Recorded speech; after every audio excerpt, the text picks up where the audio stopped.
UP की 10 सीटों पर होने वाले उपचुनाव को लेकर फैजाबाद के सपा सांसद अवधेश प्रसाद ने बीजेपी को घेरा है। सीएम योगी को दोनों सीटें पर चैलेंज देते हुए उन्होंने सपा की जीत का दावा किया है। देखें यह रिपोर्ट। के पास केवल एक ही जिम्मेदारी सौंपी गई। यूं तो उत्तर प्रदेश के मुख्यमंत्री हैं, लेकिन अफसोस है कि भारतीय जनता पार्टी के नेताओं ने दिल्ली के पता नहीं इनके कद को क्यों छोटा कर दिया है। उपचुनाव होने हैं प्रदेश में 10, लेकिन उनको जिम्मेदारी मात्र मिल्कीपुर और कटेहरी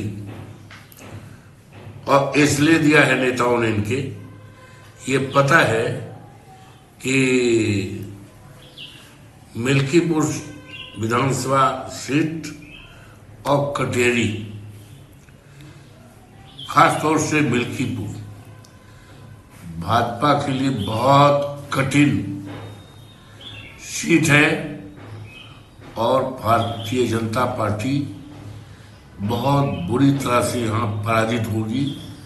समाजवादी पार्टी बहुत बड़े वोट से जीतकर एक इतिहास, जिस तरह से जनपद अयोध्या की 54 फैजाबाद सीट को, लोकसभा की सीट को समाजवादी पार्टी इंडिया गठबंधन ने जीतकर पूरे देश और दुनिया में एक कीर्तिमान स्थापित किया है, उसी तरह ये मिल्कीपुर सीट समाजवादी पार्टी जीत करके पूरे देश और दुनिया में इस बात का संदेशा देगी कि भारतीय जनता पार्टी का वजूद माननीय योगी जी के नेतृत्व में यहाँ समाप्त हो गया है।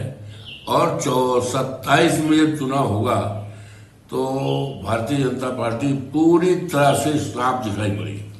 चुनाव की अगर बात की जाए बाबूजी की, तो एक राष्ट्र एक चुनाव का प्रस्ताव केंद्रीय मंत्रिमंडल ने मंजूरी दी है, जो शीतकालीन सत्र में विधेयक पारित करने के लिए सत्र में प्रेषित किया जाने की संभावना है। देखिए, ऐसा है, आज देश के सामने बड़े बड़े सवाल हैं, उसकी तरफ भारतीय जनता पार्टी की सरकार का कोई ध्यान नहीं। बड़े सवाल हैं, हमारे देश के करोड़ों नौजवान खाली हाथ बैठे हैं, बड़ी बड़ी डिग्रियां लिए हुए, आप अपनी डिग्रियां जला रहे हैं, आत्महत्याएं कर रहे हैं। यह आजाद देश के माथे पर कलंक है। सरकार को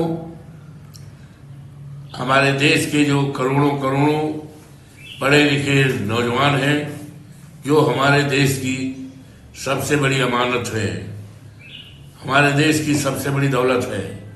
हमारे देश की दौलत सोना चांदी हीरा जवाहरात नहीं है, बल्कि ये हमारे युवा हैं जो हमारे देश की दौलत है।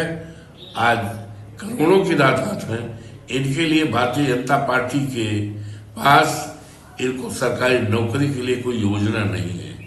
सरकारी नौकरी अगर कहीं निकली भी है तो पेपर लीक होने की बात ही नहीं है, बल्कि एक सिलसिला जारी रहा है, सरकारी नौकरी नहीं मिली है। ये सवाल है देश के सामने। आज देश के सामने महंगाई का सवाल है। आज देश के सामने बाबा साहब भीमराव अंबेडकर के संविधान को बचाने का सवाल है, आरक्षण का सवाल है, जातीय जनगणना का सवाल देश के सामने, जिससे देश के सभी सम्मानित नागरिकों को बाबा साहब भीमराव अंबेडकर ने जो उनको फंडामेंटल राइट्स दिए हैं, मूलाधिकार दिया है, उसको पा सके। ये सवाल, ये तमाम सवाल है। आज हमारी सेना का जो दुनिया में एक गौरवशाली इतिहास है, दुनिया के लोग हमारे देश की सेना को लोहा मानते हैं, लेकिन भारतीय जनता पार्टी की सरकार ने हमारी सेना के मनोबल को बढ़ाने का काम किया है, सम्मान को घटाने का काम किया है। अग्निवीर जैसी योजना लाकर हमारे देश के नौजवानों के भविष्य को अंधेरे में मझधार में डालने का काम किया। 4 साल के लिए नौकरी कोई नौकरी है, 4 साल के बाद हमारा बेटा कहाँ जाएगा, किसके पास जाएगा, उसके पास क्या कारोबार है। तो ये सवाल है।